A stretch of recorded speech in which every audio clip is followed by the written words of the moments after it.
Alhamdulillah. Alhamdulillah. Luar biasa. Allahu Akbar. Oke, hari ini yang tidak hadir siapa? Hadir semua? Bener nih, hadir semua.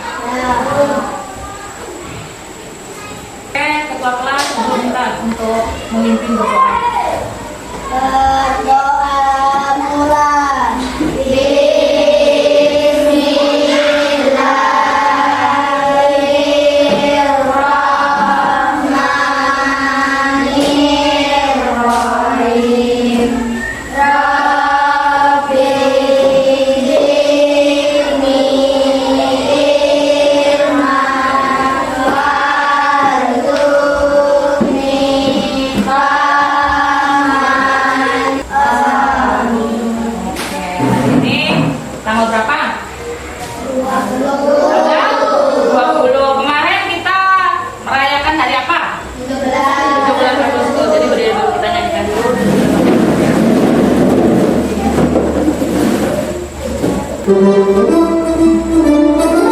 Semangat. Agustus tahun 45, hari kemerdekaan kita, hari merdeka nusa dan bangsa, hari merdeka bangsa Indonesia. Merdeka, hari merdeka telah merdeka, selama yang masih dikandung badan. Kita telah saja mempertahankan Indonesia. Kita telah saja membela negara kita. Untuk kembali. Seperti yang anak-anak lihat, hari ini di papan tulis ada tentang Oke, jadi hari ini yang akan Ibu bahas pembelajarannya tentang ini. Nah, baiklah, jadi hari ini saya punya pertanyaan pemantik seperti yang ada di papan tulis. Pernahkah kalian mengalami masalah dalam kehidupan sehari-hari? Misalnya lupa membawa buku atau kehilangan sebuah pensil. Kemudian bagaimana kalian menyelesaikannya? Ayo satu anak tunjuk tangan. Saya pernah ketinggalan pena. Dia pernah ketinggalan pena. Terus bagaimana caranya supaya kamu bisa belajar walaupun penamu itu ketinggalan? Pinjam di kawan. Pinjam di kawan. Nah, sebelum itu Ibu mau tahu kenapa penamu bisa ketinggalan? Terlupa. Kenapa bisa terlupa? Kira-kiranya apa yang sudah dilakukan saat itu? Lagi pakai baju. Oh, lagi pakai baju terjatuh gitu, tidak perhatian lagi. Baiklah. Jadi sebenarnya setiap orang itu punya masalah ya. Nah, masalah itu bagaimana ketika kita mendapatkan masalah kita bisa menyelesaikannya ya. Gitu. Dan tujuan pembelajaran hari ini yang ingin Ibu capai yaitu Ibu ingin kalian semua itu bisa menyebutkan contoh masalah sederhana dalam kehidupan sehari-hari. Kemudian bisa menjelaskan langkah-langkah penyelesaian masalah dengan prinsip IPO. IPO itu adalah input, proses, dan output ya. Kemudian yang ketiga menggunakan game interaktif untuk mensimulasikan penyelesaian masalah dengan berpikir komputasional ya. Jadi kira-kira masih penasaran nggak sih apa sih itu berpikir komputasional itu? Masih asing bagi kalian? Ya kan, masih asing kan? Manfaatnya nanti kita bisa memudahkan cara kita memecahkan masalah dengan efisiensi dan efektif. Kemudian melatih nih otak kita untuk berpikir sistematis, kreatif, dan secara logis. Terus yang terakhir, ya memudahkan kita untuk mencari solusi dalam sebuah permasalahan ya. Nah, sebelumnya saya ingin mengambil ya apa sih itu berpikir komputasional ya. Ini bisa kalian dapatkan nanti ada di laptop, nanti saya bagi menjadi beberapa kelompok. Silakan kalian lihat. Sudah saya sediakan link video 1 dan link video 2. Nanti kalian lihat, kalian amati, nanti kalian bisa mengerti apa itu berpikir komputasional. tugas sebelum kita membagi kelompok. Setiap anak harus mengisi apa yang masalahnya yang pernah dilakukannya, ya. Oke. Kalau sudah, saya mau kasih waktu 3 menit aja lah ya, 3 menit aja, nanti kumpulkan.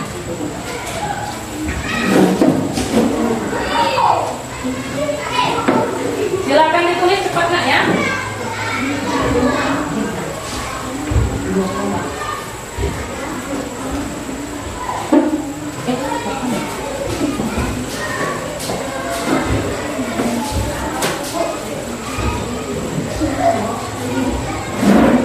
Siapa yang belum dapat tadi?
Oke, saya akan membacakan satu punya Abdil ya. Masalah apa yang pernah kamu alami? Kata Abdil di sini kehilangan pensil, ya. Kemudian kapan dan bagaimana itu terjadi? Saat memasukkan ke dalam tas. Apa akibat dari masalah tersebut? Tidak dapat menggambar ya, karena waktu itu hari jadwalnya ada menggambar. Jadi di sini kamu bisa mengetahui bahwa apa masalahmu, kapan kejadiannya, dan apa akibatnya ya. Tapi kamu belum mengetahui apa solusinya ya. Bagaimana kalau kamu ketemu masalah, kemudian kamu menyelesaikannya itu gimana? Itu belum tahu. Nah sekarang sesuai yang ada di depan, saya akan membagi kalian menjadi 1, 2, 3 karena laptopnya ada 4, saya bagi jadi 4 kelompok. Silakan yang supaya agak lebih mudah, yang hubungan Giska dengan Pel jadi 1 ya. Kemudian ini jadi 1, ini jadi 1. Yang Dias sama ini bergabung ke sini ya. Oke?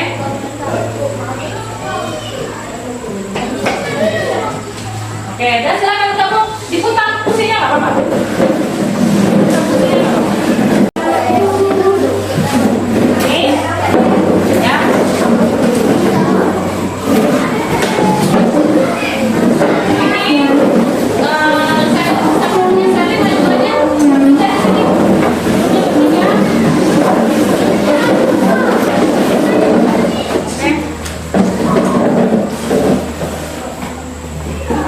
Ini 1.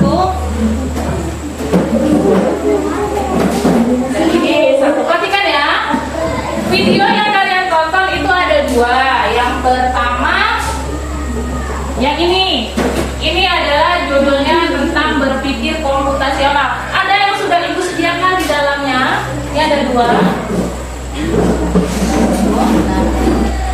Ini silakan ditonton ya. Klik di sini teman-teman ya.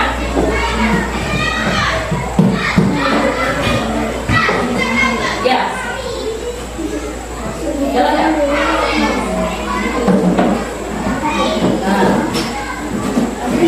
Nah, ya. Oh, nah, apa ini?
Contoh-contoh tadi kan menerapkan berpikir komputasional pada masalah yang sederhana.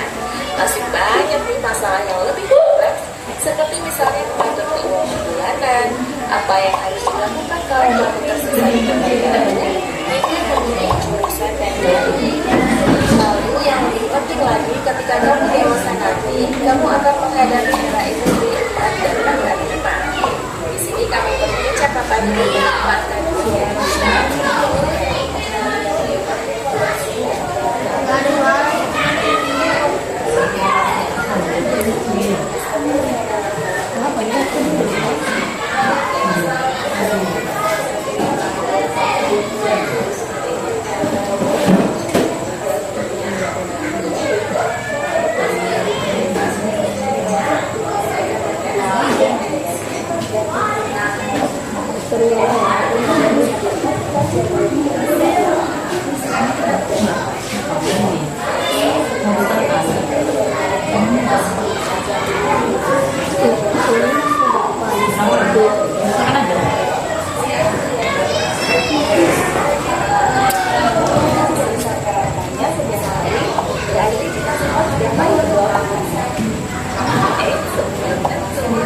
Contoh-contoh tadi menerapkan berpikir komputasional pada masalah yang sederhana.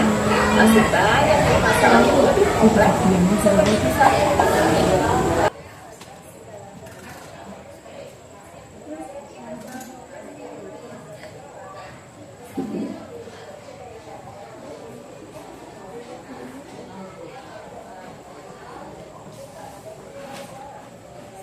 Kalau video yang satu sudah, boleh dilanjut ke video yang kedua ya, yang mempelajari tentang IPO. Tadi kan sudah nonton tuh, sudah nonton dua. Video yang kalian tonton tadi, kalian pasti bisa mengetahui bahwa berpikir komputasional itu artinya proses berpikir untuk menyelesaikan masalah dengan efektif dan efisien, ya, dengan cepat. Kemudian landasannya itu ada 4, yaitu algoritma. Ada nggak tadi di video tentang algoritma? Ada. Pengenalan pola ada nggak? Ada. Tentang abstraksi? Ada. Tentang dekomposisi atau pemecahan? Ada. Jadi ketika kalian menyelesaikan masalah itu kalian bisa menggunakan 4 landasan: algoritma, pengenalan pola, abstrak, dan dekomposisi. Kemudian yang saya kenalkan lagi adalah prinsipnya. Prinsipnya yaitu tentang IPO. Ini contoh penerapan IPO. Input, makanya saya tulis di situ I ya. I-nya, contohnya terlambat ke sekolah, ya kan? Nah, terlambat ke sekolah. Kemudian Prosesnya tuh apa penyebabnya? Yang menyebabkan kita terlambat ke sekolah itu apa? Oh, rupanya saya bangunnya kesiangan. Kemudian tidak menyetel alarm, yang punya handphone misalnya tidak pasang alarm. Kemudian yang ketiga, mungkin tidurnya larut. Mungkin harusnya kalian tidur jam berapa kalian tidur? Jam 10. Harusnya jam berapa? Harusnya jam 9. Kalian biasa tidur jam? Yakin? Kadang jam 10, kadang tidurnya larut. Nah, itu menyebabkan kalian terlambat ke sekolah. Nah, output itu keluarannya ya. Berarti yang akan kita lakukan atau solusinya supaya kita tidak terlambat ke sekolah. Apa solusinya? Yang tadinya tidurnya larut harus tidurnya lebih awal. Kemudian yang tadinya tidak menyetel alarm, menyetel alarm itu salah satunya, ya. Kemudian saya contohkan lagi nih. Ini aja deh. Kita contohkan apa masalah yang akan timbul. Misalnya selain terlambat ke sekolah, tidak, contohnya misal tidak lupa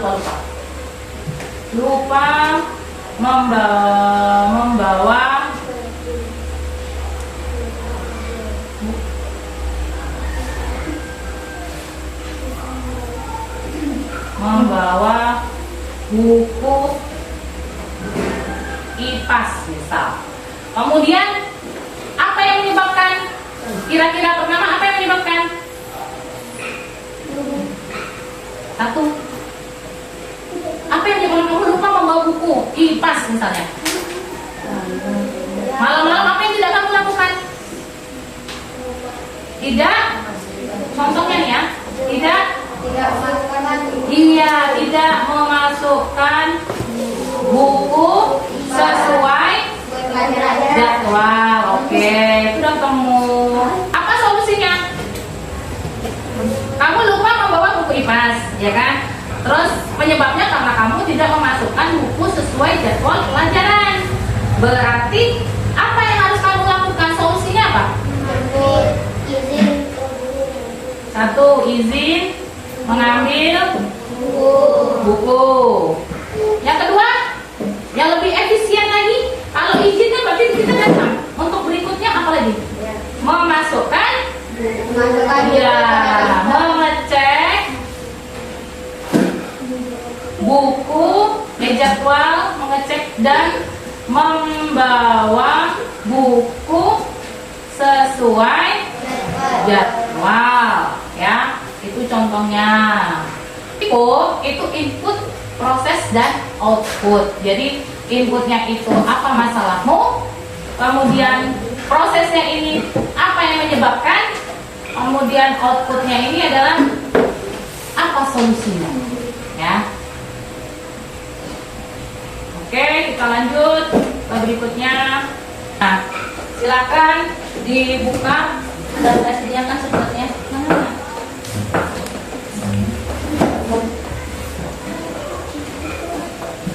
Bu ya, udah Ibu setia kan? Oh,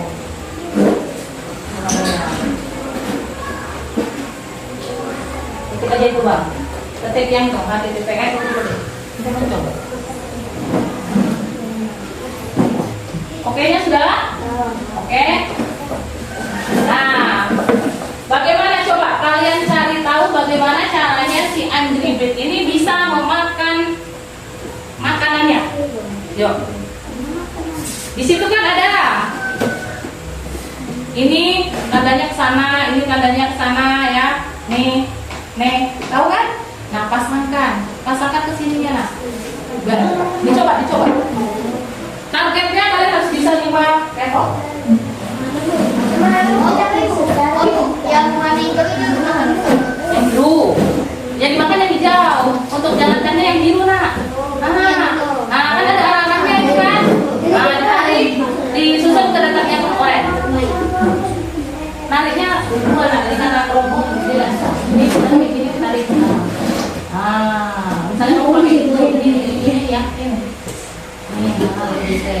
Geserkannya ke sini. Ya, oke, coba aja. Ya. Ini kan, misal mau ngambil yang ini kan aku tahu jalannya kemana, ya kan? Misal mau jalannya ke sini, ya ini misal loh, ini pincet yang sini, nah digeserkan ke sini, nanti dia nempel sendiri, ya. Coba. Ini kan ini, pincet ini, nah, baru tempelkan ya. Ini soal dulu ya.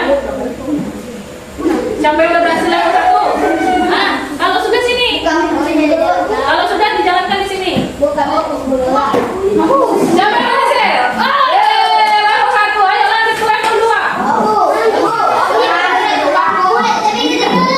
Tak bergerak. Nah, bukan di situ. Ini baru pilih.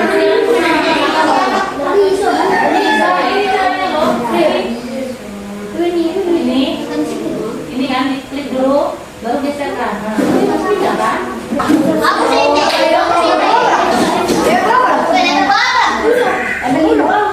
Kami tujuh. Kenakan apa tuh? Masih ya?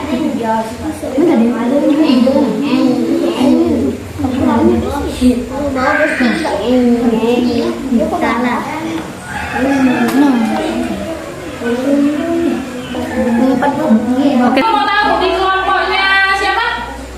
Ini. Yang dapat berapa level? Dapat 8. Kelompok samping dapat berapa level? 10. Kelompoknya Giska? 7. Kelompok Dias? 6. Oke, stop. Sekarang perhatikan depan. Nanti lagi mainnya, ya. Tombol semangat.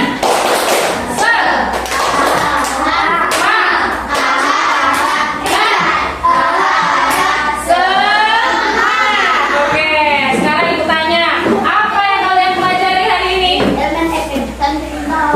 Tentang apa? Dari awal tentang apa? Berpikir komputasional, ya. Berapa? Apakah kalian menyadari pentingnya berpikir runtut? Itu maksudnya berurutan, ya, untuk menyelesaikan sebuah masalah. Ya.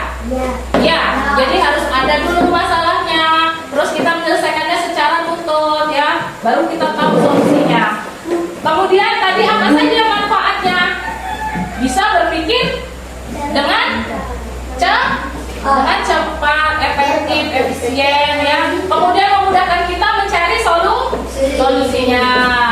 Kemudian apa pelajaran yang berharga dari kalian bermain game tadi? Yang berhubungan dengan berpikir komputasional. Bermain game terus kamu bisa apa di situ? Kamu diberikan masalah nggak di situ? Berikan masalah. Apa masalahnya? Harus dijalankan. Harus dijalankan dengan sempurna. Dia harus makan makanannya, ya kan? Dapat berpikir secara logika dengan runtut, ya. Oke. Di akhir pembelajaran sebelum ibu tutup, ibu akan memberikan ini bisa dibilang nilai terakhir, ya. Jadi silakan diisi.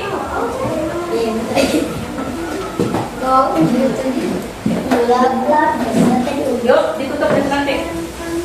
Silakan diisi.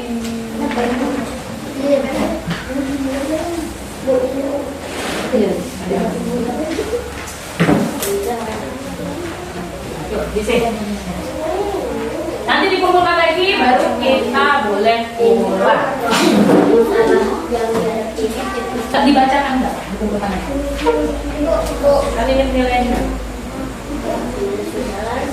Yuk, siapa lagi? Yuk, sudah.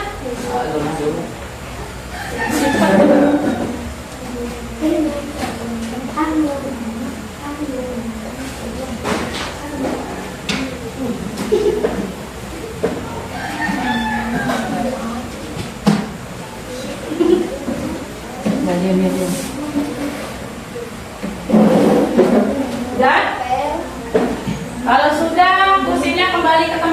Masing-masing kita berdoa.